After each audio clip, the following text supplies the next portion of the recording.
Patience. Sorry about that, but now, okay, now I'm trying to get. Okay, taking a deep breath. We just had a little glitch. We have it handled. I'm trying to share my screen and I had it and then I gotta go Zoom. Share screen. This. And then go back to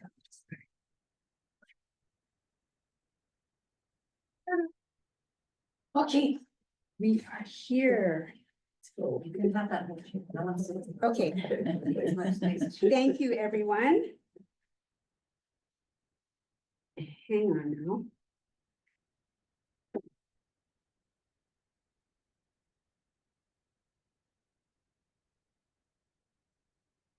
And okay, so we are starting a little late, but we are starting. So thank you, everyone. I'm going to ask Cheryl to read our vision and mission for us. Aloha, everyone. Sorry about my voice.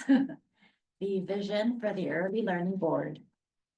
Creating a sustainable early learning system that partners with families to ensure that every child is healthy, valued, and successful in school and in life. And the mission to support children's academic and lifelong well-being by directing and supporting the Executive Office on Early Learning for an effective, coordinated, high-quality early learning system from prenatal to kindergarten entry. Thank you. Wow. Okay, so announcements. Our Executive Office Director, Yuko, and Jen Chow are at a key House Education Committee hearing right now. So other members of the staff will be carrying on. And normally, and I did submit testimony on behalf of the Early Learning Board for this hearing that they're at. So they're hearing our two bills, the ones about adding the Head Start Collaboration Office to the board as ex officio and adding a representative of the early learning community as shall be invited as ex officio if no voting member fills that role. Because right now we do have Cheryl that fills that role. So we kind of have that flexibility. And one of the document we approved last month is in the ELB drive for our board members. And then I put a new folder in there with 2025 session testimony that has been submitted to the legislature on behalf of the Early Learning Board. And I have learned a lot from my mistakes over the last week. It was, you know, first week of hearings, it's like, I don't know. I can't imagine how many pieces of testimony Yuko and Jen submitted. I think I had about 10 pieces and then you got, anyway, I've learned from my mistakes and I'm hopefully getting better at it. But thank you for your patience and please let me know if there's anything you guys see that I need to be aware of or that I went, you know, oh, Elaine, you should have blah, blah, blah. Please let me know so I'm not blundering forward. So I really appreciate everyone's support. And there was a press release up at Manoa that last week, Friday. I think you guys are going to cover that, Tara. But I just wanted to also mention it that executive office participated in that news release. So we'll wait until Tara folks cover that. So let me do roll call. Alana Souza. Here. Hi. Aoi Burgess. Aye. Cheryl. Here. Pudiyama? Soma Gandhi. Aye. Lindsay Heathcock. Here. Okay. Joni Onishi.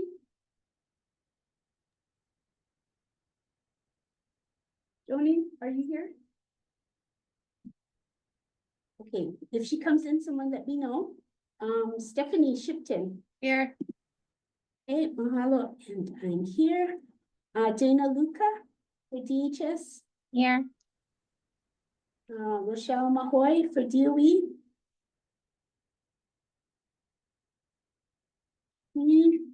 Bill Bossert, HAIS.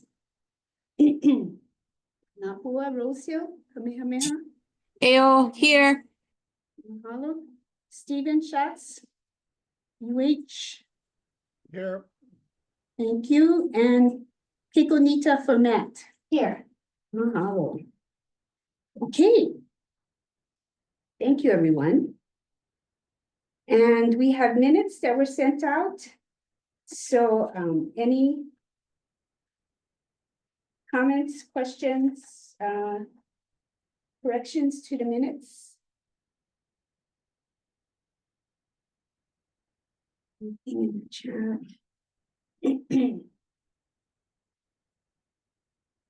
Okay, hearing none, can I get a motion to approve? Or do you need more time?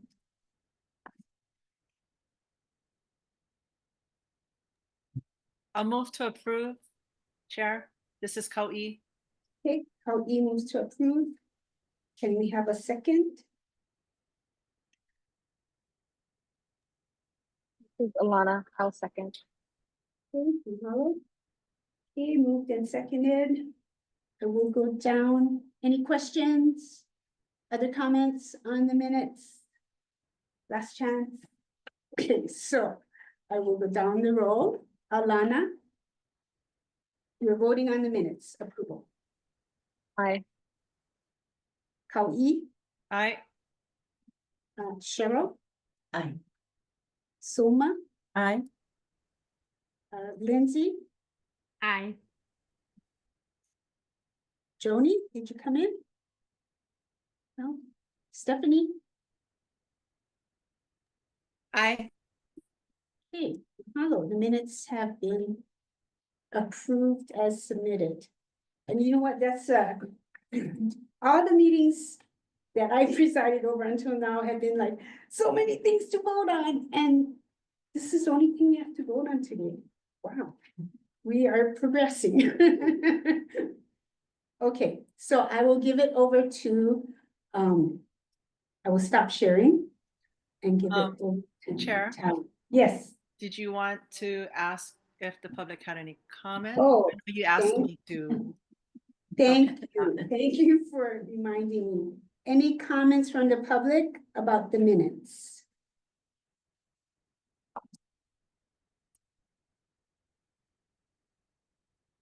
Okay. Hearing none, thank you for the reminder. I appreciate that. Okay, Tara and Lane. So thank you, Chair. Lane Tsuchiyama, I'm one of the institutional analysts at the Executive Office on Early Learning. Like the chair mentioned, Yuko apologizes for not being here today, but today is the last day for one of the bill deadlines. I should put you on. Sorry. So one of the bill deadlines is today for passage to move on in the legislative process. So there is a hearing scheduled for 2:00 p.m. before the Education Committee and the Economic Development Committee of the House jointly. So they're going to be hearing two of the bills that are the administration package bills, the ones that the EOEL proposed. So they felt that it would be a good show of support for those measures and to advocate for them. So in their place, I'm here to do a presentation for the month. So we can start, if we can share the. Just click on that below, because it's our updates, right? Yeah. Do I have to put it up? Do I have to put it online?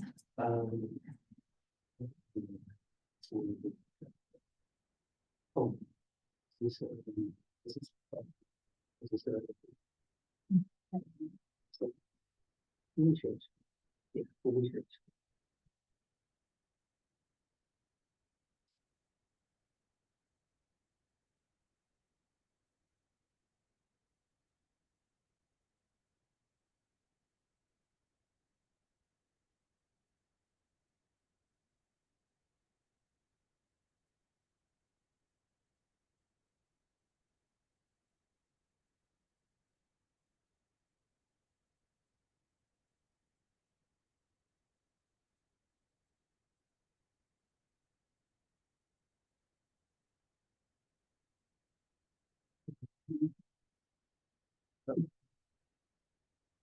So action item number one, so we'll be following the roadmap for the Senate concurrent resolution. So action item number one is workforce development and support. So Ian, our workforce specialist, will go through these three or four slides, or 2 or 3 slides.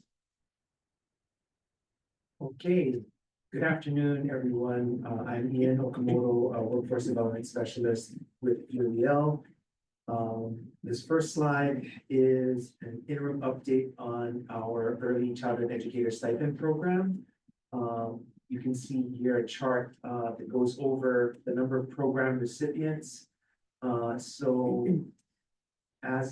summer 2023 through fall 2024, which was basically the first full year of the program, there were a total of 134 recipients. In summer 2024, we had 32 recipients, and this past fall, there were 87 recipients in the program. Next slide. So this slide goes over the number of program completers that we've had over the course of the program, actually over the most recent semesters in the program. So in summer 2024, there were 6 stipend program recipients. And then in fall 2024, there were 16 program recipients. And so to date, there have been a total of 34 recipients who completed the program. And we're seeing a nice growth in that over the course of the program.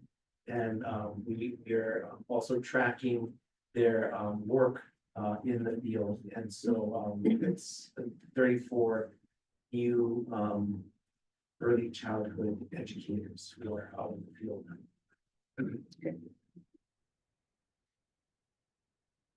I guess I can go over this slide very quickly. So this, as Elaine had mentioned, there was a press conference last week, Friday, which was announcing UH Manoa's new bachelor's degree, which covers so bachelor's degree in early childhood care and education, covering ages or goes from birth or actually prenatal through grade 3. And it was a nice presentation held at the UH Manoa Children's Center. Director Carl Cross was there, as well as Lieutenant Governor Luke. We actually were graced by the presence of the new UH president, Wendy Hensel. And we also had the UH Manoa Provost Michael Bruno, Dean of the College of Education, Nathan Murata, and presentation or graduate of the early childhood program, Valley Barma, was actually also a teacher at the Children's Center, spoke as well. So it's an exciting new program. It's something that we're hoping will provide a clear and dedicated pathway for those going into early childhood. And what's also kind of exciting about this program is it's designed for working folks, and it will also be something that covers the entire state. Right. So there you'll have opportunities because of the kind of blended approach. There will be opportunities for folks across the state to be able to participate. And I would like to say something about that. I would like to congratulate the university and Dean Murata and then Terry Locke and her team and all the people who worked on that degree, because having worked in the UH system, to get to approval of a degree is huge. And it was kind of done in light years of UH time compared to, you know, sometimes degrees take a really long time to come to that point where they can be offered. So it took a lot of work, a lot of collaboration and cooperation by other early childhood faculty to get that to go. And so congratulations to everybody. Thank you, Ian. Yeah. Any comments? Okay, so moving on, so the next item is the action item number 2 for facilities. This is just to remind everybody that this is Hawaii revised statute, section 26-61, which is setting the benchmarks for early learning opportunities expansion in Hawaii. So this is the statute that sets forth the benchmarks for us to achieve in terms of expansion. So 50%, so the paragraph number 1, 50% of otherwise unserved children who are 3 and 4-year-olds or will not be enrolled in kindergarten by the July 31 of the current school year shall have access to a preschool program by December 31, 2027. And likewise, paragraph number 2 is 100% or every child in the state would have some type of access to preschool enrollment by December 31, 2032. So the next slide is, so the work is undertaken by the State of Hawaii School Facilities Authority, and the information that's going to follow in the next couple slides was taken from their report to their board. So if anybody wants to check back or track back to where these pieces of information came from the School Facilities Authority in their report to their board. So the way that the School Facilities Authority has separated their work is through minor renovations, major renovations, and significant builds, or what they're, I think, terming more of a modular build type of thing. So these minor renovations, when you see this bullet point, this is you should have in your mind the vision of what was the Ready Keiki renovations for the DOE pre-K classrooms. So design work is underway for 14 classrooms to ensure readiness by August 2025. And the SFA is working with the EOEL and DOE to evaluate other sites for renovation completion in 2026. But this will connect up to the discussion of the legislative package in the next couple slides after this as to the expansion. So just so that you have a preview of what's ahead is 25 for this particular upcoming school year or fiscal year, and 25 for the next school year. So the next one, like I mentioned, is the major renovation category. So SFA completed initial assessments of 3 classrooms on DOE campuses. 2 of those classrooms are on Kauai and had extensive structural issues, so that renovation for those facilities were just not feasible. And the 3rd classroom is located on the island of Hawaii and is deemed suitable for renovation. So the SFA is advancing to the design phase and progressing toward it being permit ready for a set of plans. And they're also designing 4 classrooms on charter school campuses. 3 of those are scheduled for a readiness date of August 2025, and the 4th classroom is projected for a readiness date of next year, August 2026. So again, another category that they are approaching it, or they're approaching their work in categories of build. So the traditional build or construction undertaken or pursued by the SFA, they are assessing a 4 classroom location on Department of Hawaiian Homeland's property and another 8 classroom facility at UH Manoa. And that is I believe, the NOAA building that's right on running Dole Street, so that they are about 51% complete right as of right now. So they are targeting a readiness date of 2026. And also in this category are the prefabricated constructions that they're working on. So SFA currently has 16 sites that they're taking a look at, but I think the target build is to have 8. So out of those 18 sites, it will be narrowed down to 8 locations, but those locations have not been finally designated as of yet. They're just doing their due diligence and finding the location of where it can possibly be built right now. So these are the potential sites that are in the SFA prefabricated construction pipeline. So you can see just roughly speaking where they're taking a look at and investigating right now for the due diligence. So these are the sites that are possibilities, but they haven't locked in any one of these sites right now. So any questions? I just have a quick question. sure. I know that UH has a wonderful preschool program right now. Would the new one take the place of?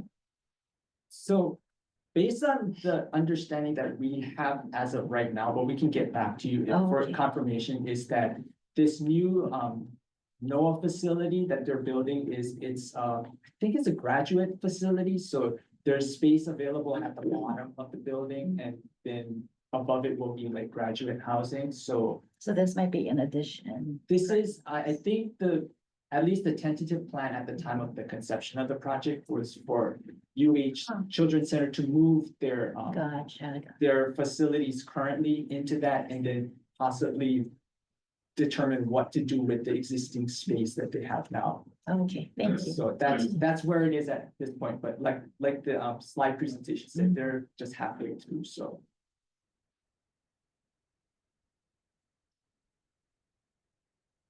Okay, so moving on, action item number 3 is funding for the early care and education mixed delivery system. So this is tracking back to what I mentioned before about the expansion. So this is the legislative updates as of February 10, 2025. So Jennifer Chow, who's our government affairs specialist, she's with UCO. So she gave me some things to relate to the board as part of this presentation on this section. So there's a couple of slides. So these slides indicate the bills that we have been following or tracking. So it's it's self-explanatory. So you can see she's designated where the House bills are moving, where the Senate bills are moving, and some of the highlights with each of them. So when you go over, you can in your own spare time, you can kind of digest it by yourself more thoroughly, but she wanted to mention that the legislative session, there were over 3,000 bills introduced. Usually only about 10% or so of those bills pass. So we're looking at about 300 acts tops at the end of the process.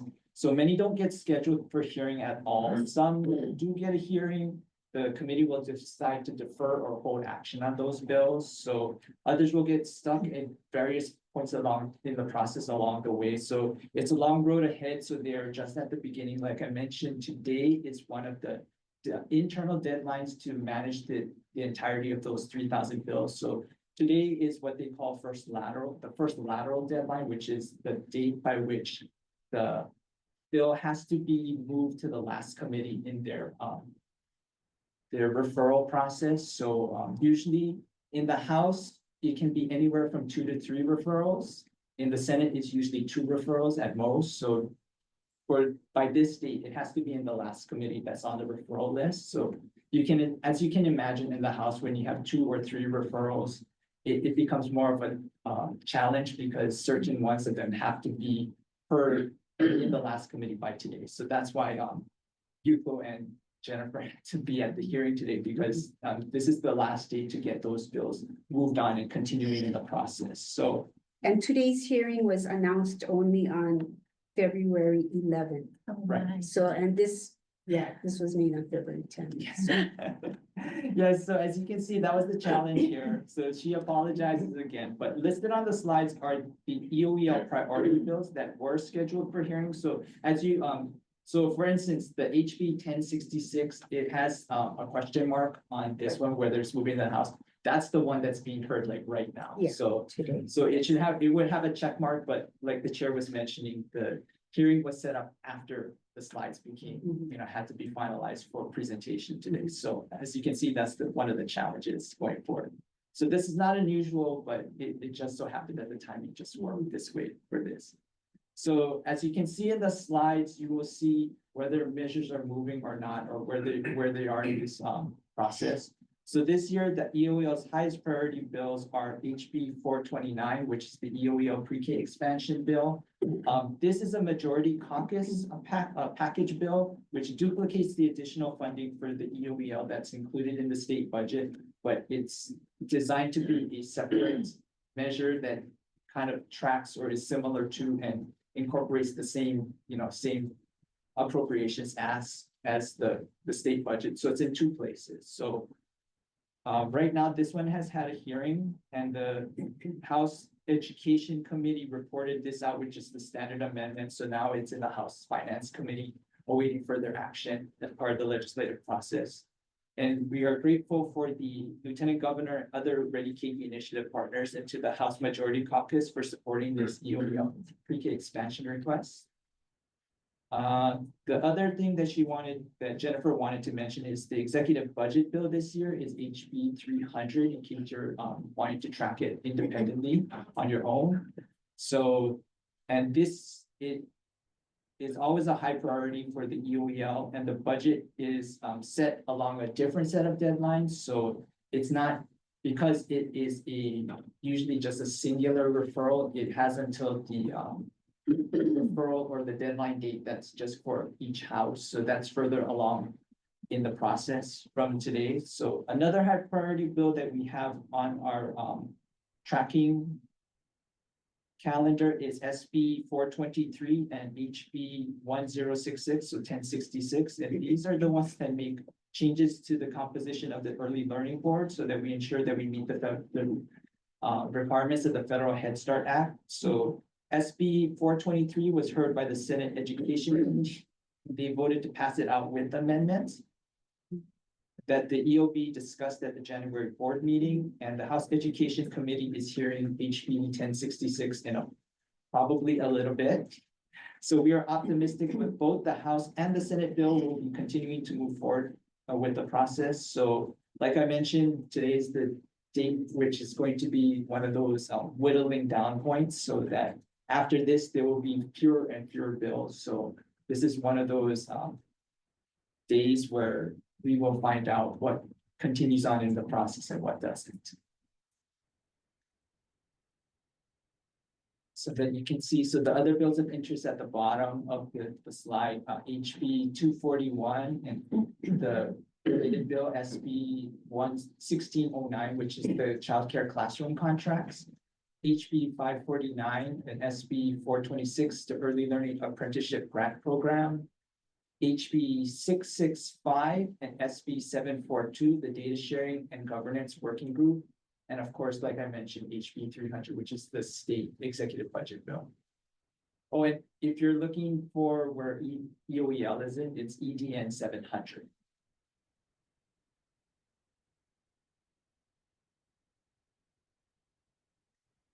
Hearing no questions.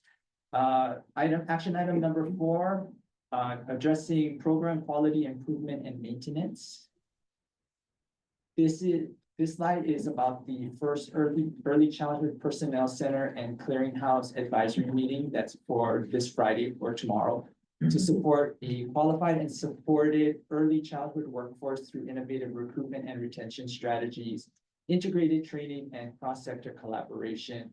And as you can see, the objectives of this advisory group is to maximize resource utilization, facilitate cross-sector collaboration, support recruitment and retention, and increase accessibility and equity. And then this next one is an opportunity that was brought to the EOEL based from the National Institute for Early Education Research. They thought for us to join their second cohort on the national work group for nature-based learning, outdoor nature-based learning in early childhood education. So they are going to have a series of meetings where they are going to be discussing opportunities and unintentional barriers for outdoor and nature-based learning in state-funded preschool. So the codes and the guidance for those things, the childcare regulations, health codes, early learning and development standards, and other relevant documents. They're looking to propose solutions to overcome the barriers and promote nature-based learning experiences for preschool age children as part of the working group or the cohort. And they're also looking to develop a set of benchmarks similar to those used in the state of preschool yearbook to evaluate and track state progress on those outdoor and nature-based learning opportunities. So as you can see, the EOEL is going, or the state of Hawaii, which is going to be Yuko and Deanne Goya from the Charter School Commission. They've been asked to participate in this. So we're going to participate along with Colorado, Maryland, Michigan, Oregon, South Carolina, Washington, and Wyoming. And there will be a bunch of national experts that will present information and help the working group cohorts, work through the various things that that are coming across to them, so. That's another opportunity that's coming our way, so there's gonna be a few, convenings both on a cohort level and a national level, so. That's something that's gonna be, happening over the next couple months, up to the end of the year.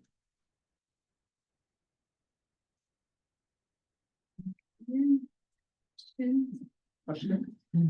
No? System updates.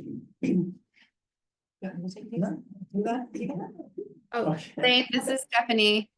Yes, I'm curious about the nature-based, I don't know if you can drop back to that slide. The nature-based cohort, I'm just thinking about all of the robust INA-based programs that we have across the state and the degree to which the voices from those organizations can help inform what Yuko and Deanne bring to this cohort conversation. I'm thinking specifically like Papahana Kuaola has an incredible program. There are a few, and that I think has been studied or has been part of a federal Department of Education grant. So if there's any way that some of the voices doing some really excellent INA-based work can help inform some of this conversation, I think it would be really great. yeah, I think we're willing to incorporate any kind of feedback or information that we can kind of elevate and bring to the attention of the working group to either identify things that work or try to highlight ways in which the current ecosystem of regulations and, regulatory guidance and what have you, how that kind of fits in and what Hawaii is doing differently or not differently from the other places. So if you want to send any ideas or anybody want to send any ideas our way, that'd be more than helpful. And then we'll try to figure out, work with you to try to elevate it or bring it into the process. Thank you. So system updates, so outreach and engagement. So on Saturday, January 25th, there was a K-12 parent and school expo at Windward Mall. EOEL staff attended the expo itself that was hosted by Hawaii Kids Can. It was a fantastic opportunity to connect with families, share information about early learning and workforce opportunities, and discuss the work of our office. We did enjoy meeting so many of the engaged parents and caregivers that were at the event. So as you can see that I was there too, and Mikako as well. So I can tell you from firsthand experience being there that it was a great event, and we did have a lot of engagement and a lot of people coming to the table to ask a lot of questions. So that was a great opportunity. We were there too, and your booth was much more popular. That's correct. So so HAIS was on the other side of us. So we were facing one direction, they were facing the other direction. So I don't even know what date it is. So February 1, so is that a couple Saturdays ago? There was another EC conference on Hawaii, which Yuko and Mikako had traveled over, and Alana was there with them. So we participated in that as well at Kauai Community College. It was a collective effort of Kauai Planning and Action Alliance, Kamehameha Schools, Kauai Community College, Patch, HAEYC, Island School, and all of the other programs that are listed on the slide. So one of the other things we also wanted to mention as part of the outreach and engagement is that school year 2025-26 EOEL pre-K applications are going to be made available soon at the beginning of March. So applications, as the slide indicates, will be open on March 3rd, 2025 for all of the existing classrooms.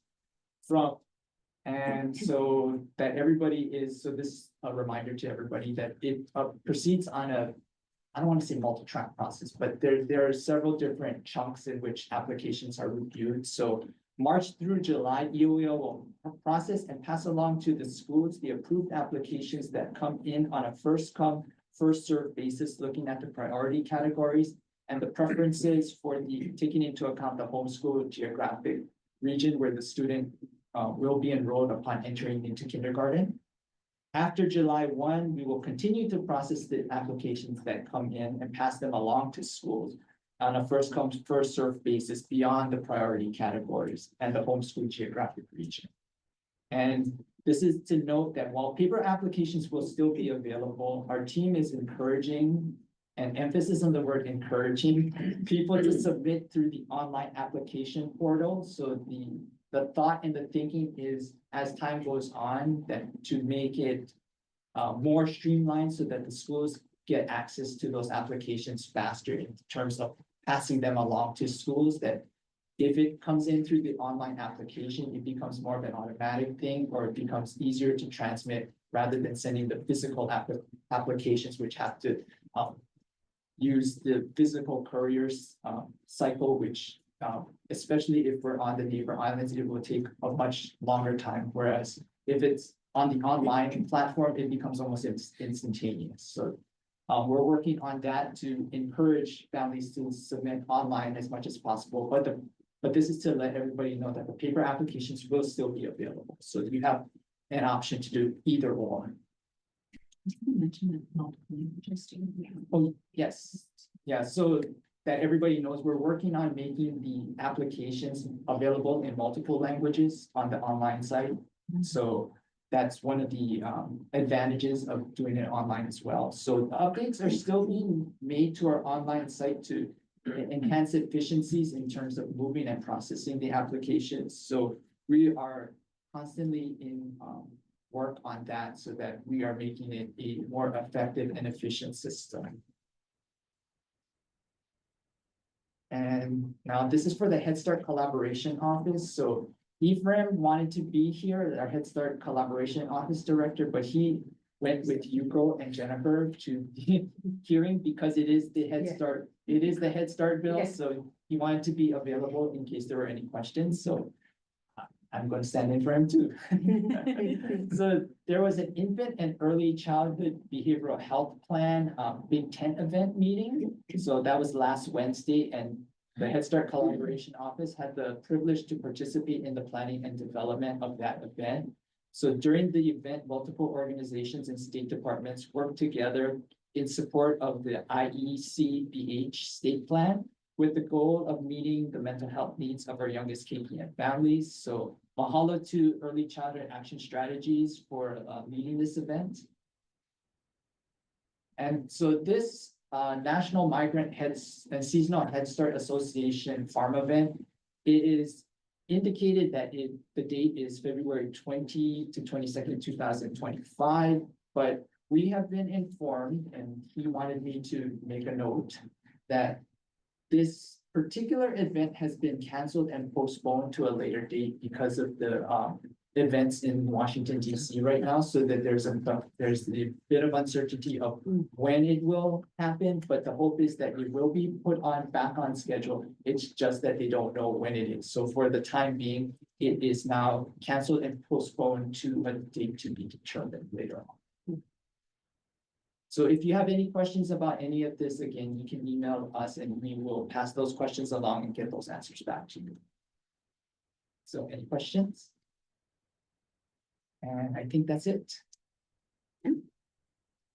Anything to add, Tara? She said it all. Okay, thank you, Lei. Thank you very much. Okay, we're actually gonna go to a break right now. We're actually still on time, so we're good. So we'll go to a break and we'll be back. We'll be back at, what time is it? 2:35, 10 minutes. Elaine, Yeah. Chair, excuse me. Just Sure. really quick, I just want to thank Lane and Ian for stepping up and stepping in and taking care of such a important report to us. You both did such a great job. Just super thankful for the teamwork and the aloha that is there at EOEL that I've been witnessing since I've been on this board. Mahalo nui, Lane and Ian, mahalo. Thank you. Yay.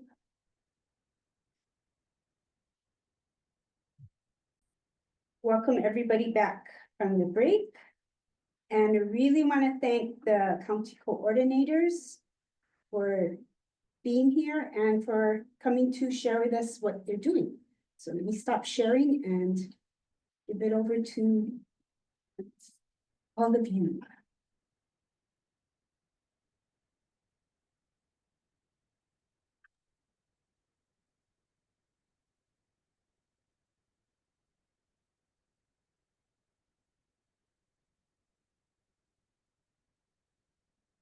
And their slideshow is in the board materials page on the website, so you can always take a look at it afterwards. Thank you, Elaine. Is everybody able to see the presentation? It's not on slideshow yet, but we can see it. Oh, it's not on the slideshow?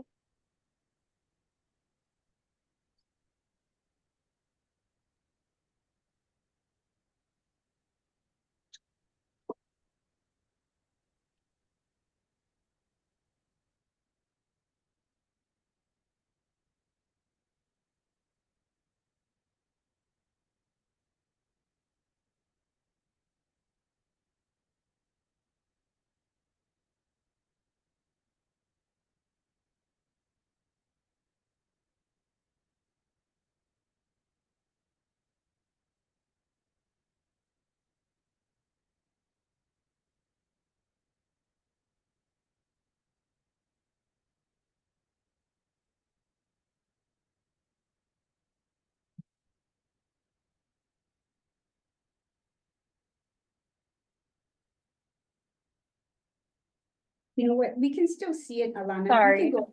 Okay, sorry about that. I don't know why it's No, not. I get it, because I do this all the time. Hey,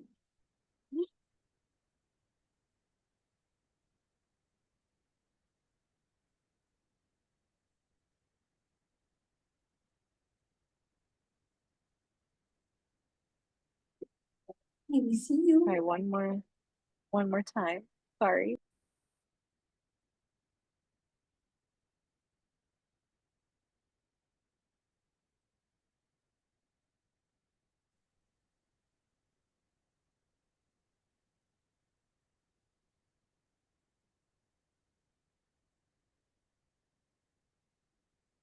There you go. Yay, there it is. Okay, great. Thank you all for your patience with that. And I appreciate the opportunity to be a part of this presentation. So as many of you know, I am the Early Childhood Education System Coordinator at Kauai Planning and Action Alliance, and I work closely with the County of Kauai on early childhood priorities and initiatives. With my fellow coordinators, we put together this presentation as a general overview of some of our roles, responsibilities, and the county-based early childhood initiatives in hopes of fostering better collaboration and partnership moving forward. So, and then I want to make sure that everyone's on the call. So I'm joined with Jordana Ferreira with the City and County of Honolulu, Kaina Bonacorsi with Maui County, and then Angela Thomas from Hawaii County.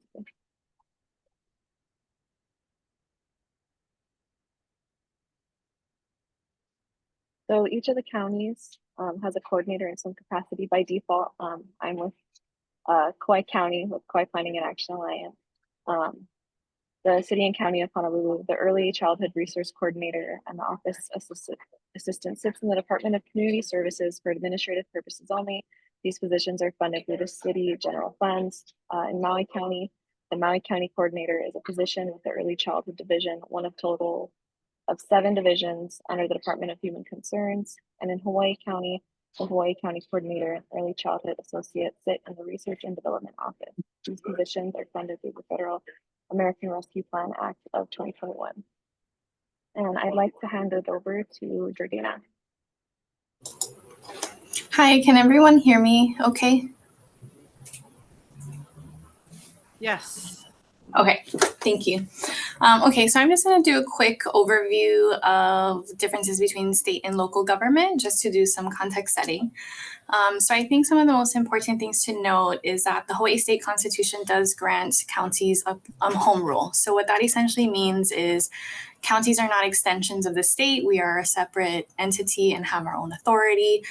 We also have, 3 branches of government, just like the state and the feds do. The state is governed by the Constitution, whereas counties are governed by our own charters. So each of the counties have their own charter. We also have ordinances. The state enacts statutes that apply statewide. Each of the counties have their own ordinances. So the counties do look and operate and function very differently. So we have similar processes in place, but it does look very different. So what departments we have, what is in ordinance, how we function, et cetera, can look very, very different across the different counties. And the funding sources are also very different. I think most of you here know this, state is funded through GET and income taxes, whereas counties are predominantly funded through property taxes. There are, of course, opportunities for both the state and the counties to tap into federal dollars or other sorts of funding streams. The counties can also tap into state funding, but the predominant source of funding are 2 different or different funding pots. Alana, can you go to the next slide?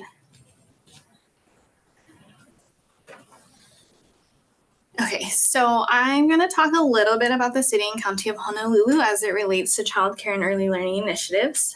So we have an entire chapter dedicated to childcare in the revised ordinances of Honolulu. So again, just a reminder, ordinances are comparable to statute for the state. So I'm not going to review the entire ordinance. I think folks can read that on your own accord if you'd like. It has been in existence for a while now, but the general sentiment is that the city does acknowledge the importance of affordable and accessible quality childcare, its impact on children, families, the workplace, and the broader community. It is our policy to take an active and positive role in the development of collaborative relationships to advance the availability of accessible and affordable quality childcare to working families across the city. We also aspire to be a model employer in the delivery of childcare services to our employees. And of course, integrating childcare needs for our residents into land use planning processes, reporting processes, and trying to expedite or institute procedures as it relates to city process. So at the end of the day, ultimately, the city's commitment is to assist our residents in accessing both affordable and accessible childcare opportunities and recognizing the huge benefit that it plays for our residents and larger community. In our ordinance, we also do have my position, the child care coordinator, which does sit within the Department of Community Services for administrative purposes only. Next slide, please. Thank you. So although my position is in ordinance, I have been in the position for a little under a year now. So I'll share just a little bit about some of the key things that we are working on here at the city. The biggest development is the finalization of our city's child care action plan. It is a 3-year action plan. So over the course of the last few months, I've been convening childcare providers and other key stakeholders to help inform the plan. This plan is a community-driven city plan. So what we mean by that is we solicited community feedback. We wanted to hear from the voices of those that are directly implementing services or the ones that are at the heart of providing services to our young children and their families. But whatever is listed in the plan are things that can be done by the city. So the city has the ability and the capability to do it. We might have to leverage certain partnerships to get the work done, but at the end of the day, it is under our purview and authority to do the work that is in the plan. It's not contingent upon any other agency or department or entity for us to be able to effectuate the goals that we put forth in this plan. My goal is to finalize, publicize, and launch the plan by the end of the first quarter of this calendar year. So I'm hoping within the next month we'll be able to actually go ahead and launch it and fully publicize the document. The main goal, there are 4 main goals in the plan. And of course, everything that's listed in there is ultimately to increase access and affordability of childcare and early learning opportunities so that we can lay a strong foundation for our children and so that we can assist our residents with being able to afford childcare and other opportunities to help them thrive. I think that's it for Oahu, but Alana, I can't remember. Okay, I'd like to invite Kaina. If you want to go ahead. Hi, everybody. Kaina Bonacorsi, the Maui County Early Childhood Resource Coordinator. And I've been in this position now for coming up on 18 years. So we're the oldest county that had this position embedded within our system, and are very glad that each county now has some iteration of the early childhood coordinator. So as Alana and Jordina said, you know, we are all a bit different. So for us, my position is located under the Department of Human Concerns. This is a recent change as of July 1, 2024, where the housing and human concerns were bifurcated. So we are now just human concerns instead of housing and human concerns. It's still the early childhood division. It's been a division of one for as long as I've been in the position and before me. So the hope is that on the horizon, we may be able to get some change. It is general funded, so the position does not change when administration changes. It is within the organization to remain. Let me see. We do grant allocation, so part of where the position has evolved to is monitoring for grants and services. And so we do an allocation specific to early childhood programs, a little over $2 million. And that has grown from $32,000 at the beginning of when I had started. So we've really grown what we give and where we track those early childhood programs and services that are getting county funds. I talked to my role, so I'll go on to the next slide. This is just a snapshot of everything that we're trying to do to support families and make sure that children are thriving. I'm going to fast forward to the next one where I can talk about the program description. The Early Childhood Resource Program basically does everything for families, prenatal to kindergarten entry, and tries to get together and operate under a collaborative and coordinated system. So anything that touches children within Maui County falls under the purview of the program. And that's kind of the population served as well. So advancing to the next slide, I wanted to take some time because a core element of what my work does is to have the oversight and connection with the grants that we provide funding for. So we solicit grants every 2 years. So we are coming upon the budget for the second year of grants. So FY25 and 26 are paired together. So this budget section, the council will hear about the things we are putting in for flat funding. So three areas that we do provide that funding under or that have been prioritized are the grants that support families with young children so that parents can work. So that is an example of the subsidy. And I know that in your folks' agenda, Elaine had attached our brochure. Again, Maui County has also been giving subsidy assistance for a long time as well. It's another area that we have grown from how many we supported. I think we were at 12 families in the beginning, and now we're at over 100 families. We're also able to, we set my family support services up so that they could get the quality care for Hawaii Keiki. And we had something to leverage because we provide the subsidies to families. The Head Start after school and summer, because the Head Start day ends early and doesn't continue through summer. So the county funds are used to support those programs. And same thing with the Early Head Start, it's used as leverage funds for them for their federal dollars. The next area that we support are the quality and early childhood workforce and sustainability. So this is the recruitment and retention. I'll talk a little bit more about that program specifically a little later, or maybe it's now.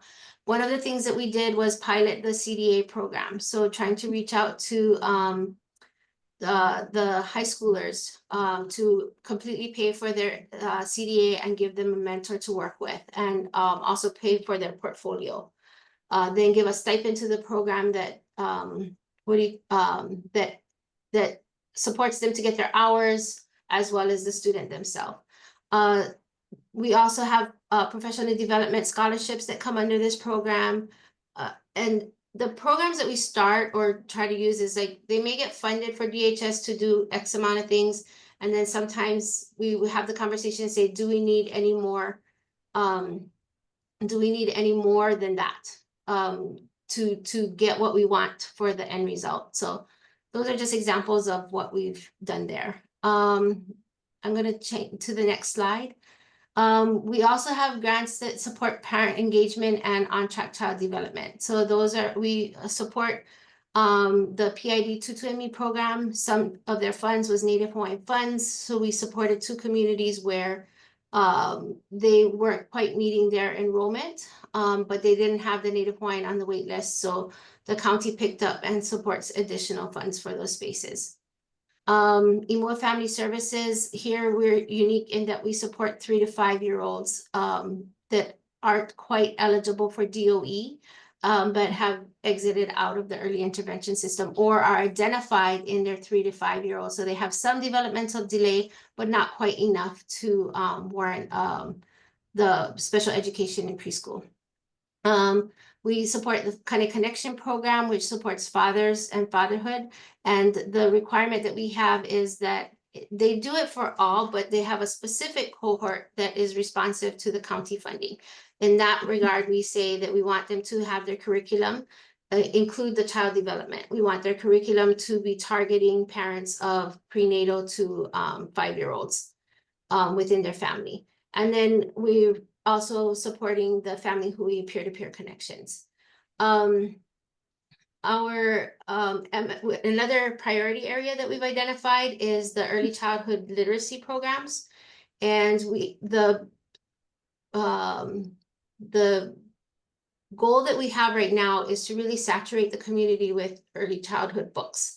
So every children has a book or can have reach to a book.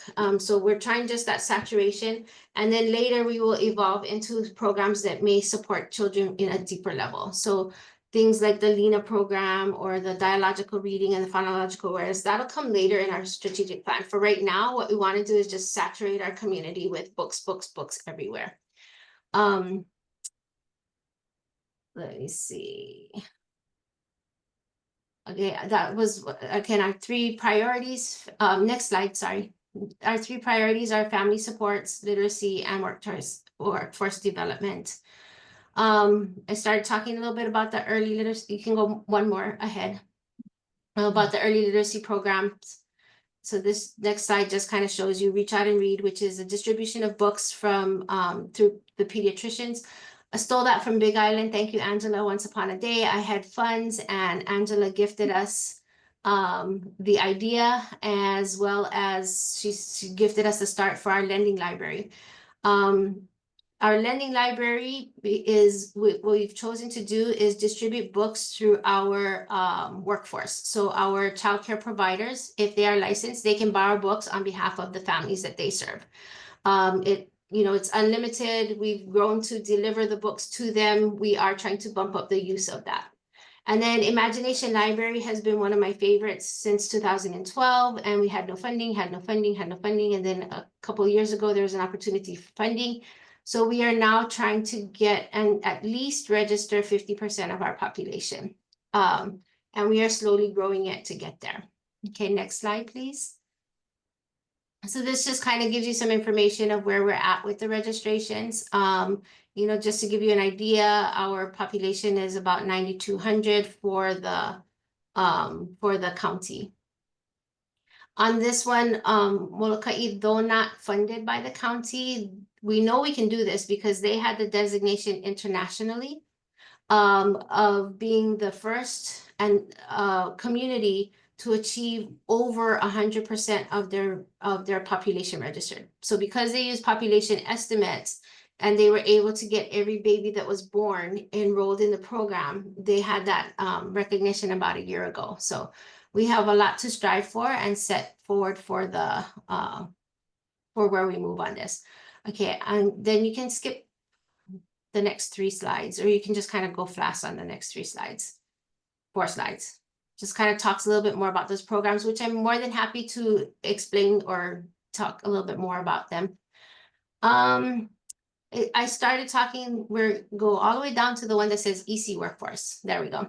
So I started talking about the things that we do that support the EC workforce. I mentioned our CDA program, also providing the networking for our providers. We also have the continuous quality improvement where there's technical assistance and coaching, and Patch provides this. They have the grant to provide this, as well as stipends for our providers. So I think she takes on a cohort or new cohort of about 5 or 6 from center-based, 5 or 6 from family childcare each year, and then they kind of move through it. It focuses on a lot of the environmental rating and the supports for them to improve their environments, to put in quality environments or enhance their quality environments. We also provide stipends for our students attending what was it? Sorry, my brain, like the stipends for students when they're in their practicum. Sorry, easy word, should have gotten that one. But when they're in their practicum, so, you know, through a conversation at one of the advisory meetings, they said, hey, it would be really great because our practicum students need to take vacation or, you know, sacrifice a work day or whatever it is. So we said, okay, let's see if we can put in dollars to support them when they're going through the practicums. And then other things that like have come up is new, advance to the next slide. Advance to the next slide. Other things that have come up is this year we had a ordinance that said that they can get a property tax exemption, and this has been on the books since like 1995, I believe.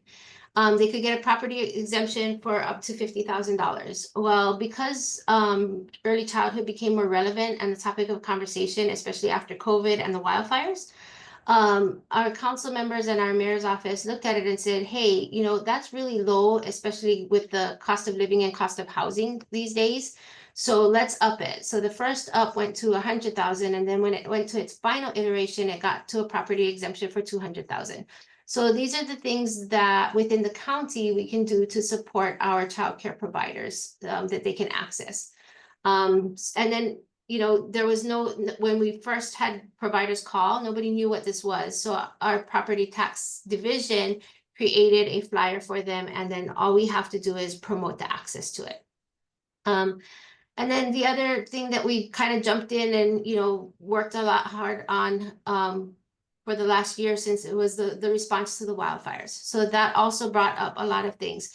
You know, we had a loss of about 275 seats, the childcare seats, and we are slowly working back to that rebuild. So we were able to bring together a group of providers to access different type of funding. So some went for the Maui Strong funding, Hawaii Community Foundation.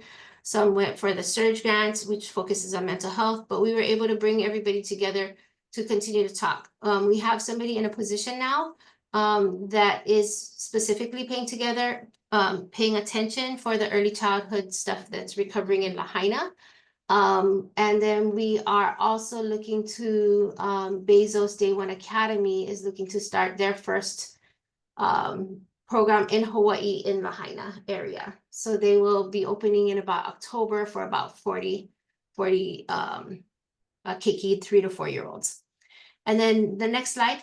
The other thing that we are really involved with and utilizing is the community profile. So back in 2019, we had the first iteration of an early childhood community profile that we did and put out. And then this is just a snapshot of our snapshot sheet. And then from there, we did an update to that community profile, and we added the effort for Big Island to do a community profile, which I'm sure Angela will talk a little bit more about. And then from there, it expanded to Oahu and Kauai County getting their community profiles. And then now Hawaii County and Maui County are up for us to get a bigger, better version of it, as well as provide updated information. Then next slide, please. Then the final one that we are just saying coming soon is that we haven't worked on a strategic plan just because a lot of things just haven't been updated. But now with this opportunity becoming under human concerns, We're gonna do a 5-year strategic plan, and we have a lot of community advisory groups coming back up. You know, way back in the beginning, I started and we had Good Beginnings Community Council, and then we had some kind of roundtables, and then we had some kind of, you know, we had different iterations of advisories that, you know, survived and died and, you know, re-elevated. So this one is going to be some intentional advisories around some of our priority areas and then to inform the strategic plan. We also have two, through the PDG grant, we have the family survey, which is coming out, which we hope that will really inform the strategic plan.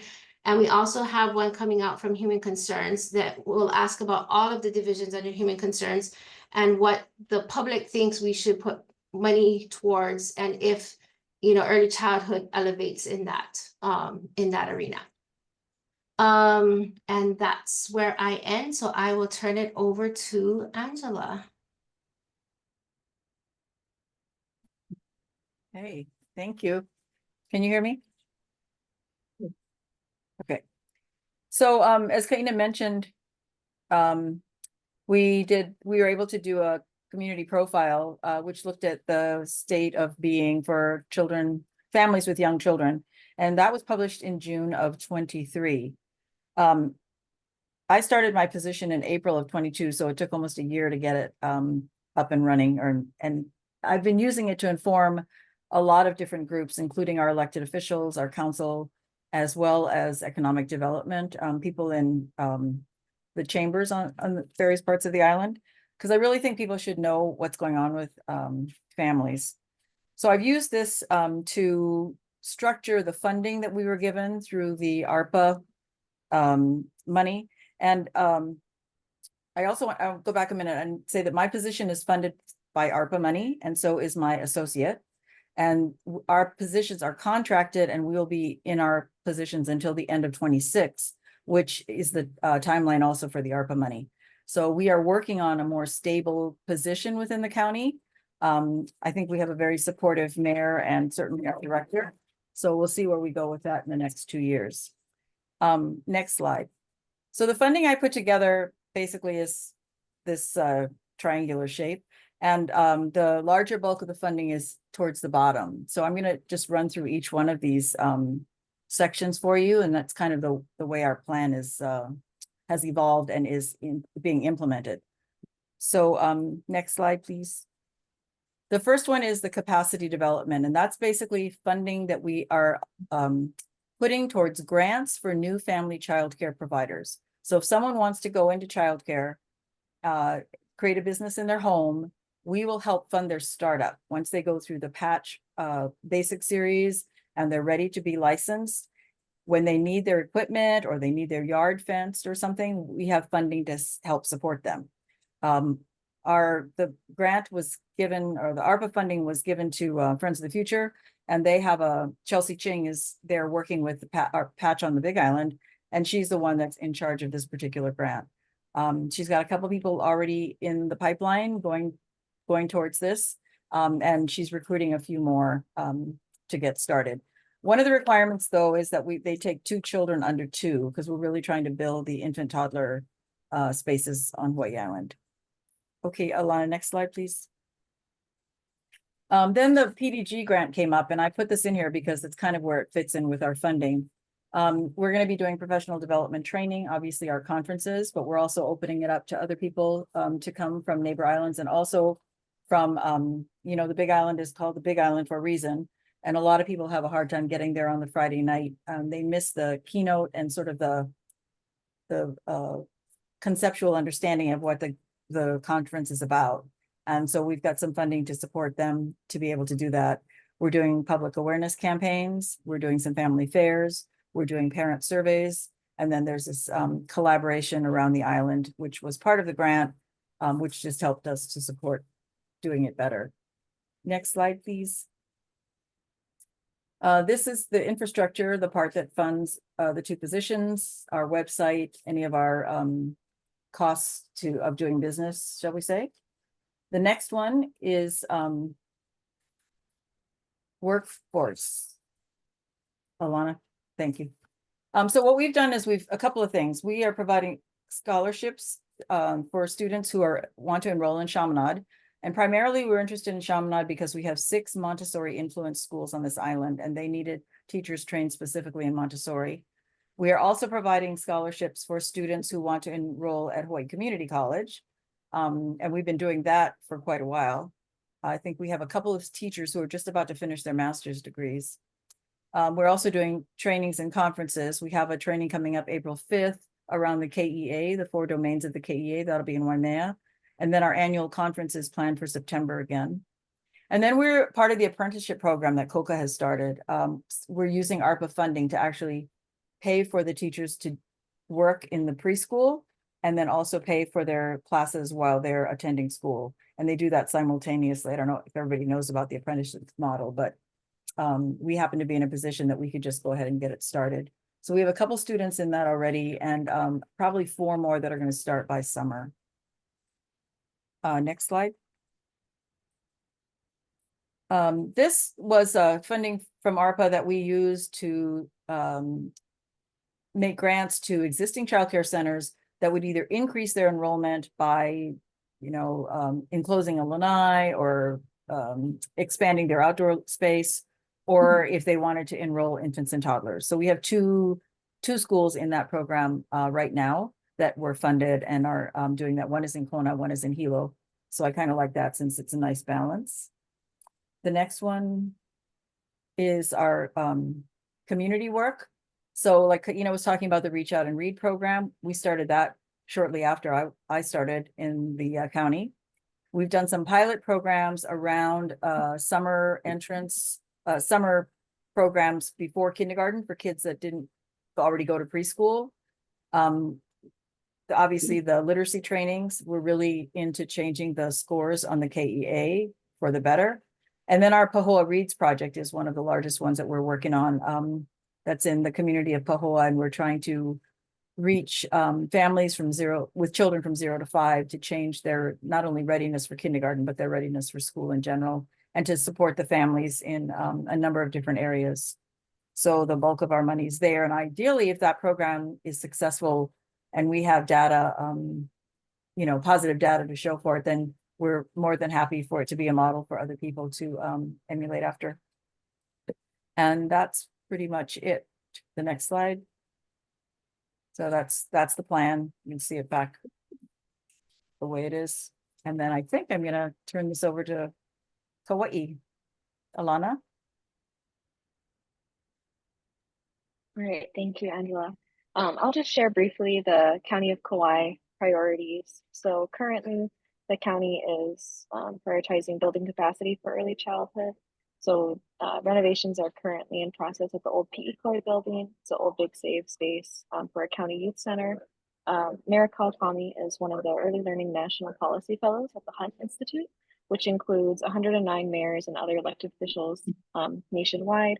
And Mayor Kawakami also continues to prioritize progressive and inclusive parks and open spaces, such as inclusive playgrounds for kupuna and children with special needs, skate parks, and the county's first public equestrian facility, so that all children will have a safe space to play. And lastly, so increasing family and community engagement through a partnership with Kauai Planning and Action Alliance. So on the KPAA side, where I sit, in this role, I provide strategic recommendations for program expansion on Kauai using a data-based approach to increase access to early childcare and learning programs for children ages 3 and 4. We are also prioritizing supporting and uplifting the early learning professionals on the island, as well as statewide. As Lane had shared earlier, we had the conference at the beginning of February. We had statewide representation of early learning providers. And we engage with our early learning stakeholders and program directors to identify and address gap areas on the island. And then connecting back, we are also a recipient of the PDG B5 Family and Community Engagement grant with support of Kauai County, and we'll be having our annual Parent and Child Fair coming on April 5th, 2025. With that, I'd like to just share some of the cross-county collaboration. The 4 of us work closely together to share ideas, as well as lean to each other for models of what works, what doesn't work. We were able to present at the Hawaii State Association of Counties HSAC conference. So this was the only panel that actually had all 4 county representatives share out in front of council members and mayors from across the state. So we were able to share valuable insights on what each county is doing to increase investments in Kiki development, increase access to quality early learning programs, and strengthen connections to community resources. The conversation touched on key challenges and highlighted the critical need for more early learning opportunities, the importance of reducing the cost to families, and an emphasis on the importance of collaboration between federal, state, and local governments, alongside private partnerships to ensure comprehensive support for children and families. So we'd like to, well, that was through support from Commit to Kiki and ECAS. So it was great. And I know in this picture, Angela might look funny, but she was not available that day. So we had Doug Adams, who was the Director of Research and Development for Hawaii County at the time. And with that, thank you all for listening to our presentation, and we open it up to any questions or comments from the group. Yeah, let me ask for questions from the board first. Any questions or comments from board members? I have a question for Angela. Angela, can you repeat? This is sorry. Stephanie. I just want to say I'm so impressed with how much work is happening in the counties and just the thoughtfulness and intention and working with communities and supporting community-based programs. It's so impressive, everything that you all are doing. Can everybody hear me? Oh, Anna, yes. can you hear me? Okay. Yes. I just had a question for Angela. Angela, if you can repeat when the ARPA funds when the deadline is to expend those funds is? Yeah, December of 26. Thank you.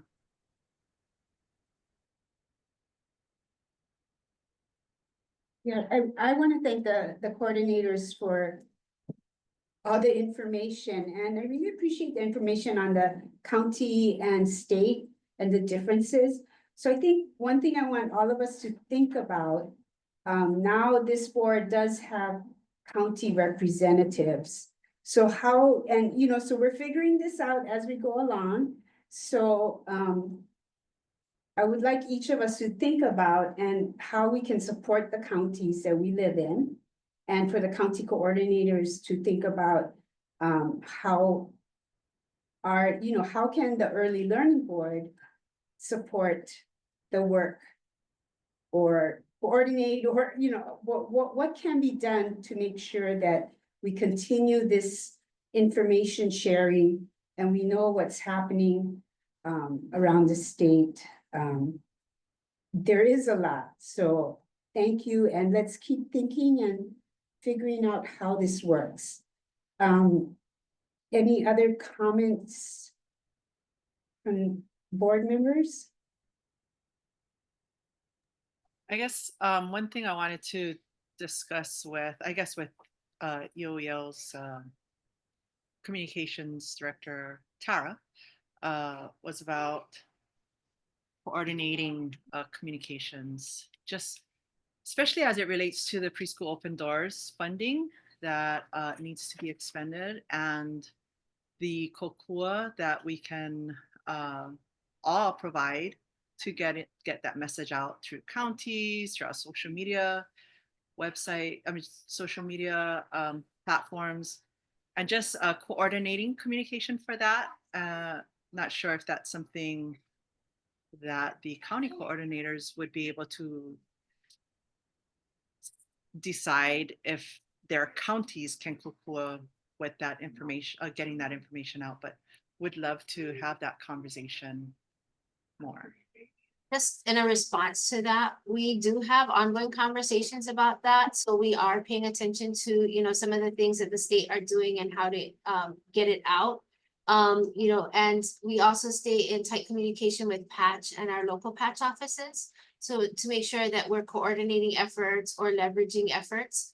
So preschool open doors is a good example of something where I'm not sure that there's need for an extra EOEL communications person to try and strategically plan what we're doing at the counties.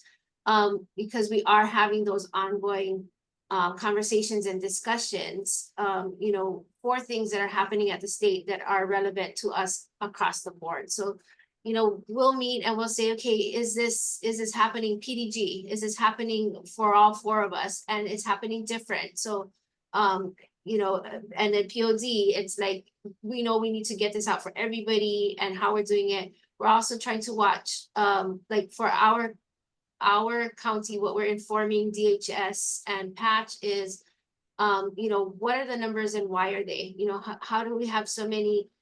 We're short on applications, we're over on applications compared to everybody. We're getting denials. So that tells us, what are we getting the denials for? And so it's those conversations, but we're having them with Patch and DHS, so that we make sure the messaging we're getting out or the effort we're getting out is relevant, you know, and with recognizing that each community may be experiencing those barriers differently. So that's kind of what we're doing, rather than just we're jumping on board to a state launch of the communications. We're really getting into how is this effort affecting and impacting our community, and then trying to have those conversations with the right people, if that makes any sense at all. No, yeah, just kako that. I guess my question was more about just collaborating with the state and counties for broader statewide, every county type of messaging that needs to get out, not just one island, not just one county, but just in general, broad communication, kokua, collaboration, kako'o, pai, just uplifting of all of the communications that are necessary, that are necessary for the whole state. And if it's for you know, just Maui or just Hawaii, I wonder if there's a way the EOEO can kokua, as Elaine was mentioning. But that was my point, more about broad general support that the families of all of Hawaii can or should be made aware of. Mahalo, Kaina. Thank you. And, you know, you were talking about the strategic plan being formed or about to start the launch of the forming of the strategic plan. And I'm still figuring out, is that something that I'm technically the Maui rep? Is that something I should be, you know, I'm open to being engaged in that, if that's appropriate. So I'm just letting you know. And then maybe for the other counties and our county reps, if there is a place where you can see well, Alana is both, so she gets to do it all. You know, how we can be supporting you guys. So really, it's about support and kokua and wanting that two-way communication and support for everybody. So thanks. I will And add you yeah. to invite lists. I'll definitely add you to invite lists for the different things that come up. Okay. Okay, I might be slapping myself, but okay. And any other questions or comments from the board?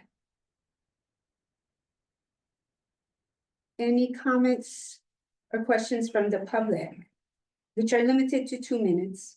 I have this whole script that I'm supposed to read to you guys at the beginning of every meeting, and I always forget, but public comments are limited to 2 minutes.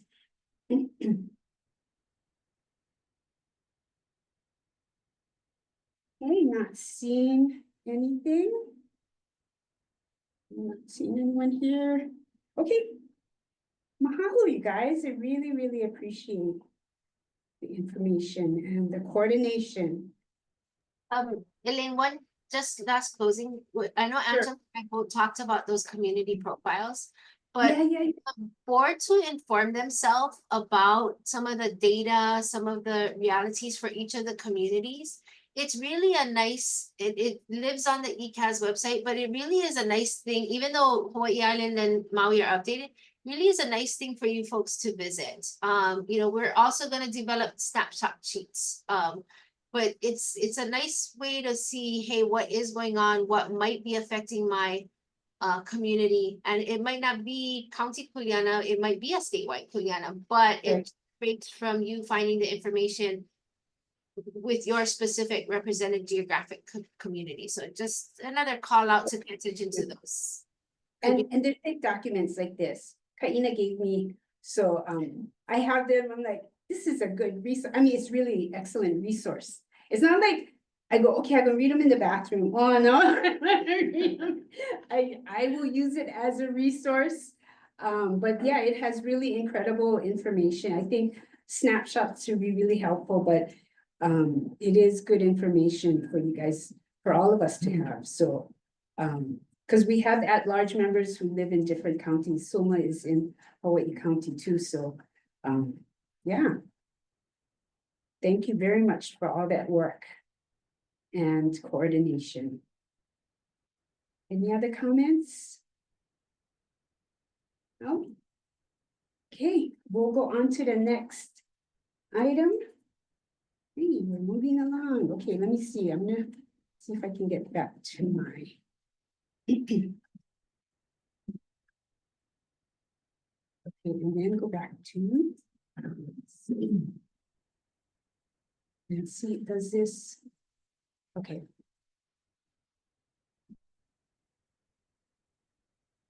See, Alana, I know what you were going through. Stop sharing. Okay, I'm gonna start talking as, no, that might not work, because if I start talking and trying to do this, that would be really bad. Okay, let's see if we can do this. I might have to have Kevin just come stand by me because maybe his magic touch works. Okay, here we go. Come on. Well, I'm going to, oh, here comes Kevin. He has a. It's not working. I am going to stop sharing. I just want to go over the bills, and then please ask questions about the bills that were submitted, that we submitted testimony on, or I submitted testimony on Early Learning Board's behalf. So House Bill 692, Senate Bill 712 was expanding access to the preschool open doors subsidy. So what that bill is doing is extending it to 2-year-olds, and then also taking out the requirement for programs to be in the accreditation pipeline to receive preschool open doors, but it still requires, it's keeping the requirement for DHS to support programs going through accreditation, but it's just not making it a requirement for programs to be in that pipeline in order to get POD money. We're trying to get that money spent because it has been allocated, and if we don't get it spent, then you know, why didn't you guys spend it? I guess it's not needed, and we know it's needed. So that's the preschool open doors. Apprenticeships, we've had the apprenticeship, Dr. Terry Locke and Melody presented on the apprenticeship program. So this bill is trying to expand, have more funding, so programs that are not currently hosting an apprentice can afford to do so, because there are costs with doing that. So that's moving along. We had the FCIL, Family Child Interaction Learning Programs, request of the EOEL did not make it into the state budget. However, a bill has been introduced that is asking for funding for FCIL programs that EOEL can provide grants for. So we have supported that. House Bill 429 is a budget request for the 50 EOEL pre-K classrooms over the next 2 years, 25 this year, 25 next year. Senate Bill 423 and House Bill, I think it's 1066 is the early learning board composition. I submitted testimony on behalf of the board on this bill, Senate Bill 270, that would support an amendment of the Sunshine Law to allow board members to attend informational meetings, hearings, conventions, seminars, or community meetings without quorum. Because that would be such a useful amendment to the Sunshine Law. Because currently, if we all wanted to go to maybe the Hawaii AEYC conference, I would have to say, only 4 people can go. So the first 4 people only 4 voting members can go. So the first 4 voting members that want to go, gotta let me know. Otherwise, we're violating Sunshine Law, which is kind of bizarre. So anyway, I submitted testimony on that, but I don't know where it is. I have to go look it up. Senate Bill 1384 and House Bill 1065 is the housekeeping bill about the special fund. And then contracted classrooms, I don't think we've discussed it in board, but in our board meetings yet, but what that bill is about is another way for DHS to be able to get money into early childhood community. Right now, the money DHS families apply to DHS for subsidy, and the money goes to the family, which then goes to the program. Contracted classrooms means DHS would contract with a childcare provider, and this is for infant toddler classrooms. And so those maybe they would have 6 slots, and that classroom would be paid for by DHS, and the family would not have to pay. So it's another mechanism for getting money out into the community. Okay, so, it's kind of getting into the weeds of how money is distributed, but for us as an early learning board, we do need to understand all of these kinds of details, so we understand how this funding flows. Okay, so that is something that we have supported. So that is my list. Are there any questions about any of those bills from the board?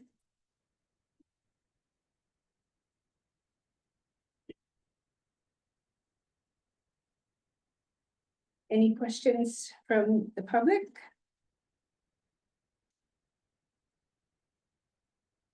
Comments? Oh, okay, in chat, Alana put the county profiles. And Dana Luca is saying she'd be happy to connect county coordinators with public information officer. Thank you, Dana. And I did go to a session that Kaina coordinated that Dana was at, and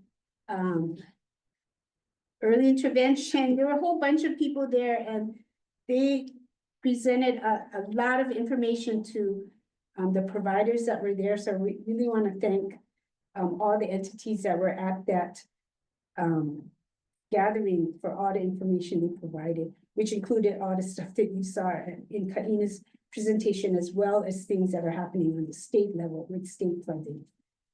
Actually, that was a state driven and then county supported. So I want to give shout out to DOH and DHS.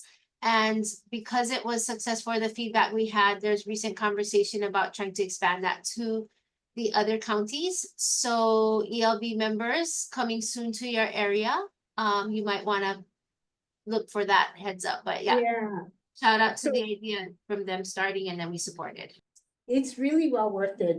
It's happening in your community. I would really encourage you to go and attend that, because you get a good sense of what's happening in the community.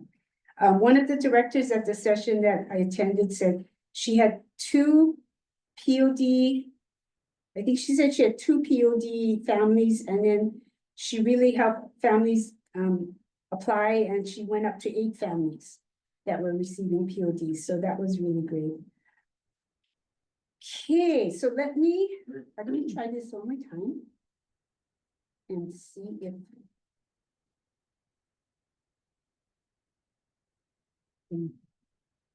okay.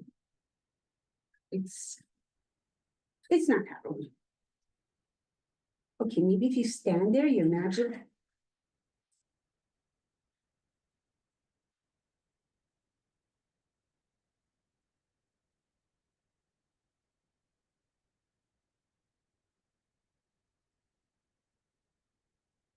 we did it, see, magic touch. Okay, so that was a list of bills, comment.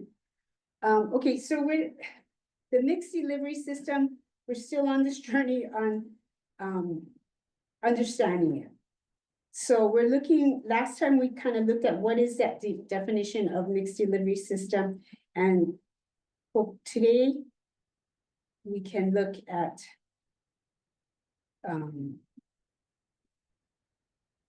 different things. So here's early learning. This is something on the ELB website. So this is about the opportunities. So you can see there's private funding on the left, and then it goes into multi-generational. This is our federal funding.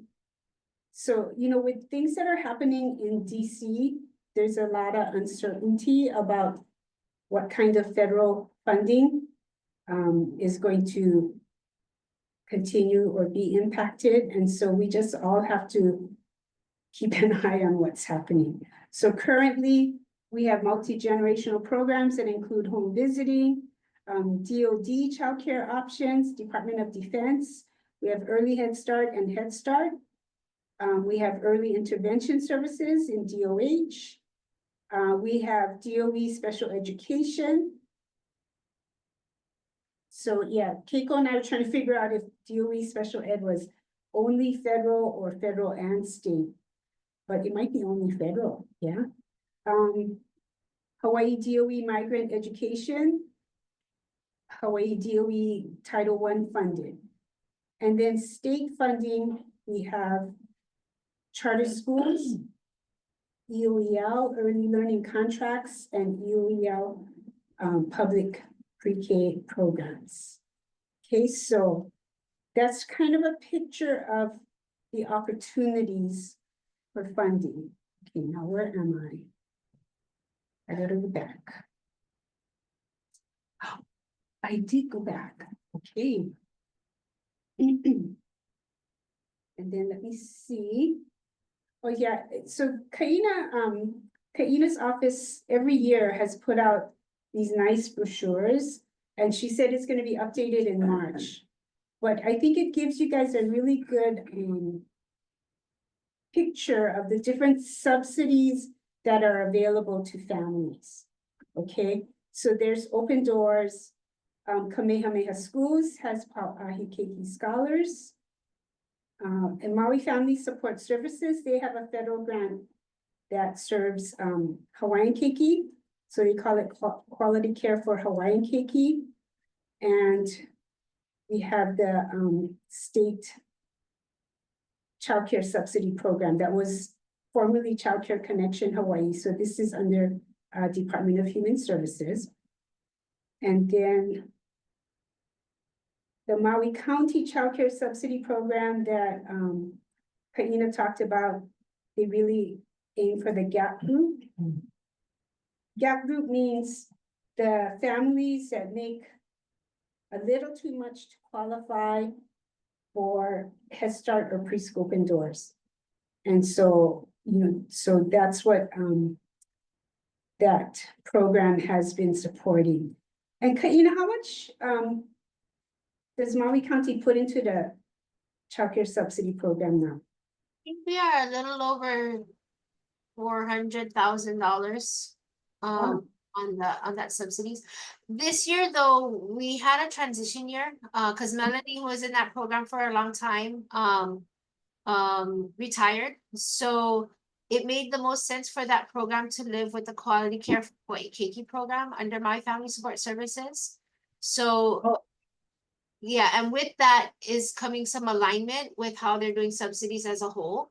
Again, so that the county can cover the GAP group as best as it can. And there's kind of a monitoring of the other subsidy program. So this year is our growing pains year as that program transitions to be enriched on its own. Thank you. And I think we started with maybe 100,000 in that program. So it's really increased over the years. 2,000 families. Back when in 2007, 32,000 and 12 families. Oh, 32,000? Really? That's all we? Okay, so it's increased, thank you. So that's a Maui County one, and then these are free or reduced cost center-based. And Kamehameha Schools has schools across, preschools across the state. And MEO, this is a Maui brochure, so this says MEO Head Start, but you know, Head Start is across the state. And then we also have Early Head Start that is across the state. And then also the EOEL classrooms are listed on this brochure. So I thought it was a nice way for us to kind of get to see what subsidies are available in a nice graphic. And here's a patch webpage on choosing childcare. So they have a lot of information on that you can explore. And this is what is available for families. So you can see that there's information for military, there's childcare options, paying for childcare, finding and choosing, and preparing your child. You know, so as we kind of go, you know, as we get familiar with these, and you might have had experience with these with your own family or with your own children, think about how we can make this process easier for families. You know, right now, this is a lot of information. And can you imagine you have a young child, you're trying to work, take care of your family, get dinner on the table, and then you got to go look. And, you know, it can be overwhelming. So anyways, we can work together. I think that's what our role is as the board, is to really look at how can we get this system to work better for families. Okay, let me go back. Okay, so this is a work in progress. And just now with Keiko in the room, I was able to get more information that I'm going to add to this. I just wanted to give you an overview. We had that nice fan graphic of the kinds of options that are available for families. Here are the subsidies that are available to families. And it's basically what's on the Maui brochure. So the points I want you to understand is that the subsidies go to the family. Let me see if I can make this bigger. And who then pass it on to the childcare provider. And like, I know DHS has a mechanism where the family can choose for that subsidy to go straight to they allow it to go straight to the provider, because before they had that mechanism years ago, sometimes the family, you know, the subsidy would go to the family, then the car breaks. So there goes that money that was supposed to go to the provider, they gotta fix the car. So, you know, so that, and then the provider is left with no tuition. So anyway, DHS has worked to really try and streamline that process so that it does get to the provider, but it's really the family that applies. And then in general, they must choose a licensed group childcare center or a registered family childcare home. And each subsidy has different qualifications. The sources of funding for subsidies varies. So that's something I want us to understand as a board, that we need to understand where that funding comes from. And we want to make sure that any new funding really supplements what's already going on, rather than supplant or take the place of something that's already going on. So we want to keep building rather than, you know, replacing something that is already working well, but, you know, here comes some funding. So I think that is one of our major roles as the board. And then most subsidies are available statewide, but I did put the ones that are specific to Maui.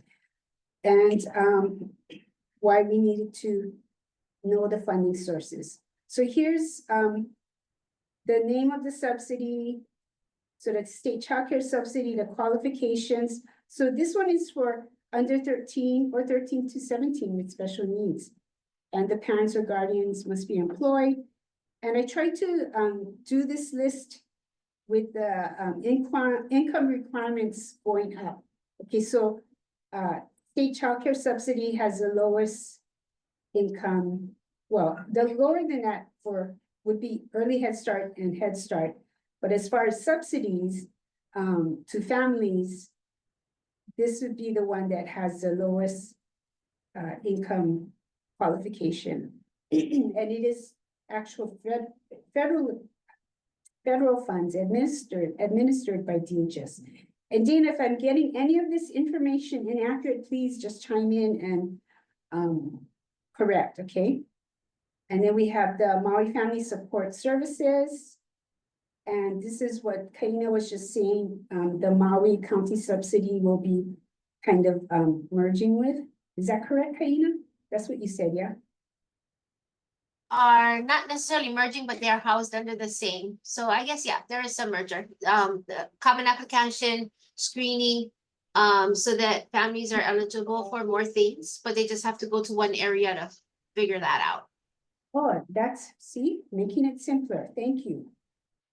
Then we have patch preschool open doors, 3 to 4 year olds, but the legislation we're hoping will go through and expand it to 2-year-olds. And the income requirements start a little higher, and that's all state funds. Preschool open doors is state funds. And then the county childcare subsidy, that's the Maui one. And then here's Kamehameha preschools. 3 and 4 year olds Hawaiian ancestry enrolled in a Pa'ahi Keiki Scholars preschool. And this is funded by Kamehameha Schools. And Napua, the tuition for the preschools is a very low tuition, correct? Yes, it's highly subsidized what our Ohana pays for the tuition at our KSP preschools.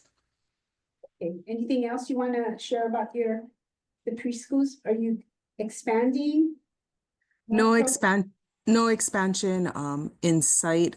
We are hoping to keep status quo as well as continue to serve the population or Hawaii with our PKS. And Napua, how many preschools are there throughout the state? We have 32. 32. The newest one just opened in Kaneohe? In Kiki Vela Vela in Kaneohe. We opened it there due to the highest wait list in all of the state was in that particular area. Wow, okay. Yeah. And then these are free or reduced cost programs. And there's again, Kamehameha Schools. Early Head Start and Head Start are federally funded, and they are free to the families that qualify. And our EOEL pre-K classrooms are school day, and they are free, and they are state funded. So the Head Start and Early Head Start are federal. Kamehameha Schools has their programs.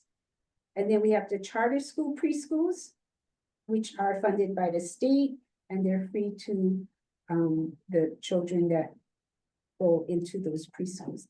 And some of them might have extended day programs. I'm not sure. I'm not sure if Deanna is on today, but she would be able to tell us more about that. And then early intervention services, which are in Department of Health, and that's federally funded. So I'm hoping that they stay.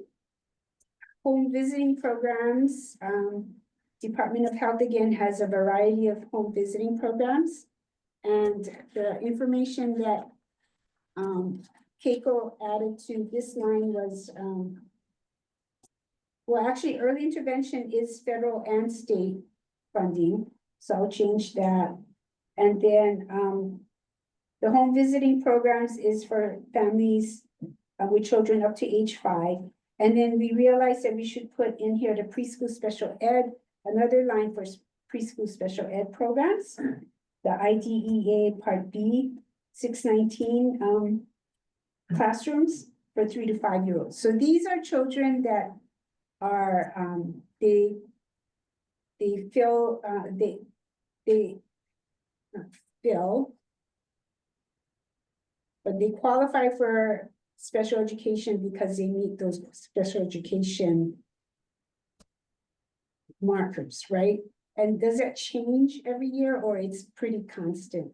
It's pretty constant. Okay, and that's what Kaina was, I think was it you, Kaina, was talking about, some of these, that some programs, that's what you find, EMOA for? Is families, because, you know, I think every child has a special need at one time or another. You know, they have something happen in their family, so their behavior is different, but they're not special ed, they don't meet those special ed qualifications, but they need a little bit of early intervention, a little bit of extra care. And I think, Kaina, is that right? That's what you guys, the county kind of helps fund some families for, Correct. So within Maui County, if they're not quite delayed enough to make the public preschool special education program, and they're not in an EOEL, then they can get assessed. So maybe they have a slight speech delay, and getting that little speech therapist assistance in, or that case management in for them for that little period of time helps them get on track. So we just wanted to pay attention again to the gap groups. So a lot of times the way we approach funding are the programs that are not funded or the priority of the state. Or sometimes if those state funds are not quite enough, then we want to uplift it to get it to where until that becomes stabilized. So that's an example of that. Thank you. So again, this chart is kind of a work in progress. And it could be made into a more nice form, but I'm not a graphic person, so this is, you've seen how I think in boxes. And so if there's any information that needs to be added to this, please let me know so we can kind of continue to work on this and make sure that we kind of have a picture of the funding. Any questions or comments on that? Just refer to your chat because somebody put in there that COCA also has a similar program to QCHES. Oh, okay. If you want a statewide look, COCA just funds for a different geography. And then reference to your FCILs, I don't know if I missed it, but they're also a choice for families. Right. Sometimes Oh, is yeah. so just in the chat, people had put that. Good point. Okay. FCIL and thank you. This is Lindsay. This is all really great. And I think it would be great to disseminate it to pediatricians because a lot of people don't understand all the differences in all these programs. And I've just being on the board, I've been starting to share with more families lots of this information, and that's been great, I think. So I can try to start thinking of ways to disseminate it to other pediatricians too. Okay. Yeah, thank you. That's great. Okay, so PDG, so Kim at P20 said we'd like to share very briefly through PDG. They're planning the contracted infant toddler care services in Lahaina and Mahimu. Okay, thank you. And COCA's. Okay, great. So COCA is similar to the MFSS grant. Great. Thank you. And FCIL. So see, good to have all that information, and we'll continue to kind of build on this. Any other questions or comments from board members before I open it up to the public? Aloha, this is Kalame. Oh, you can go first. Oh, mahalo. This is Napua. Mahalo to whoever put in COCA. That is something that we need to keep our eye on. It's the tribal and NHEP funded programs in the state of Hawaii, especially our early learning programs with our new administration. So with our new president's DEI coming out, that's really going to affect the bulk of our Native Hawaiian programs. So as we're tracking our Head Start and as we're tracking other early learning programs, really keeping FCIL's programs like COCA in mind, because if not if, when DEI goes through, a bulk of those programs will be cut, and how can we as a state or as this early learning system start to uplift and support them? Those programs serve thousands of children statewide. Yes, thank you. And I have asked the FCIL to present in April to us on what we do and how many children they serve. So we will have that information, but yeah, that's really good to be aware of. And it's kind of like, you know, you just want to, well, sorry, okay. I must refrain. Giving my opinion, but thank you for that awareness. I wondered about that with the DEI slashing of programs. Any other comments from the public? Any Oh, other Chair? board comments? Oh, yeah, sure, go Yeah, ahead. no, I just Thank want you. to let everyone, I guess, be aware of this new gap group that's growing. I'm putting on my preschool director hat at this time. So we actually have a couple of children that were actually approved for special education at the DOE. But at these particular schools, they were actually told that it was actually best not to accept going into the DOE because they felt that the current children at their schools would cause the children who come in to regress. Because I guess they felt that the children who were in those schools were, you know, worse off, so to speak. So at our preschool, obviously, we're not able to give those special services because they require almost like one-on-one. So there's a special new gap group that's growing where they're not quite, you know, able to be in our setting at the ratios, at the current ratios. And we actually have lower ratios than some other preschools. But yet the DOE preschools or the special ed preschools are saying that they can't quite go into their schools because they'll regress. So I just want to make light to that new group that's growing where I don't even know, you know, where to tell the parents to go, except to go to the pediatrician for assistance. But there's just growing need. There's just a lot of children out there, as we all know. I think everyone in the preschool setting knows there's more autism, there's more ADHD. There's just not enough services. So to hear more cuts, right, from the federal level, very, very, very sad. But just again, just to bring awareness and something that we have to keep an eye on. Yeah, this kind of middle ground, not quite for the private, or sorry, not quite for the preschool classroom, maybe not quite for the special ed classrooms. Yeah, Thank you. yeah, thank you, everyone. Any other comments from board members? Any comments or questions from the public?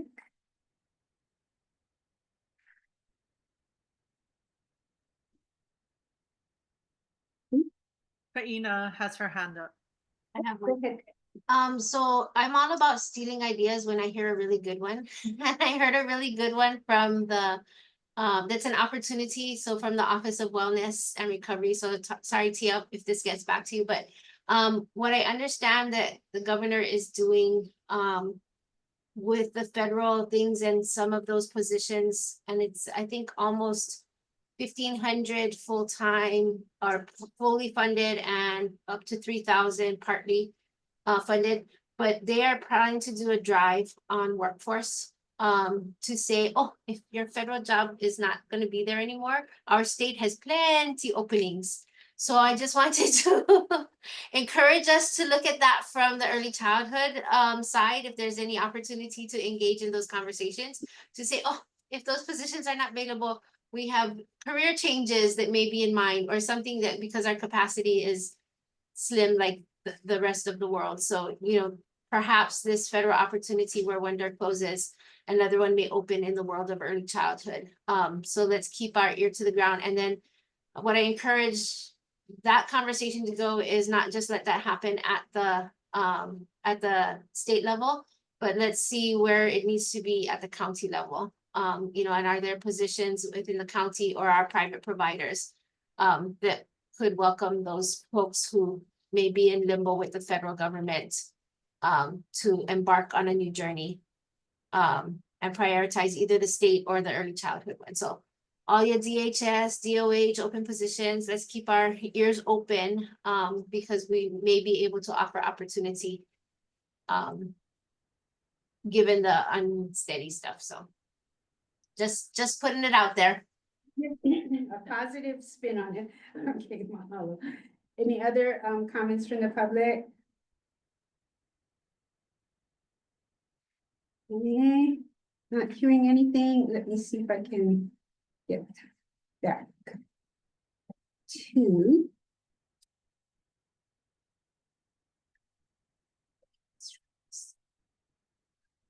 Think I got it, Kevin. Okay, so agenda outcomes. The only action we have to take was to approve the minutes, but we got a lot of really good information from EOEL and the counties, and hopefully a little more understanding of what mixed delivery means. And I want us to keep thinking about what policies can I think, here's what I think. Early Learning Board, we can set policies that then can give guidance not only to EOEL, but to the legislature as we go forward. Because if we are clear on what we want to see for our early learning system, that does give guidance to the state, to our legislators as to how they can support that. We don't have that yet, so I think that's what we really need to be thinking about, and making sure that we are including all the stakeholders. That's why we have all our ex officio members, and HIS with all the independent schools is an important part of the whole system. So all of this is really important. So keep thinking. I want to thank Christina and the use of the Seed Center as usual. And the quote for today, the measure of success is not whether you have a tough problem to deal with, but whether it is the same problem you had last year. And Keiko and I were just talking about this, and we're going, having been in this, doing this for like forever, some things have changed and some things are the same, but I think we're moving forward. I mean, that's why I still stepped into this position and volunteered to do this, because I really feel like we are moving forward. And with everybody's kokua and, with everybody's manao, we can help the state get to a really good place. So mahalo everybody, and see you next month. And we're still on time. Yay. Okay, meeting adjourned.